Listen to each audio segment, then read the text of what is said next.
আপনার মোবাইলে এমবি আছে আর ওইগুলা দিয়ে চলতেছে শুধু টিকটক, অন্য কিছু চালাতে পারছেন না। ভিডিওটি সম্পূর্ণ দেখলে আপনিও ইউটিউব, ফেসবুক সকল ধরনের সোশ্যাল মিডিয়া চালাতে পারবেন। বেশি কথা না বলে ভিডিওটি শুরু করা যাক। প্রথমে আপনার মোবাইলে 11 যে ভিপিএনটি রয়েছে ওইটি ইনস্টল করে ফেলুন। এই ভিপিএন দিয়ে আপনি সব কিছু চালাতে পারবেন।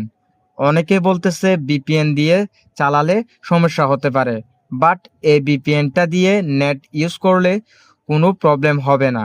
তার কারণ হচ্ছে এটাতে কোনো কান্ট্রি শো করে না, আপনি নিশ্চিন্তে চালাতে পারেন। ভিপিএনটি ইনস্টল করার পরে আপনার কিছু পারমিশন চাইলে ওগুলো অ্যালাউ দিয়ে দিবেন, তারপর অ্যাক্টিভ করে দেবেন। এবার আপনি ইউটিউব, ফেসবুক সব কিছু চালাতে পারবেন। অনেকে বলতেছে জিরো ট্রাস্ট করতে, ভুলেও এটা করবেন না, এটা দিয়ে কাজ হচ্ছে না। আপনি এমনিও 11 ভিপিএনটি ব্যবহার করতে পারবেন। ভিডিওটি এখানেই শেষ করলাম। যদি ভিডিওটি ভালো লাগে লাইক দিয়ে চ্যানেলটিকে সাবস্ক্রাইব করে আমাদের সাথে থাকতে পারেন।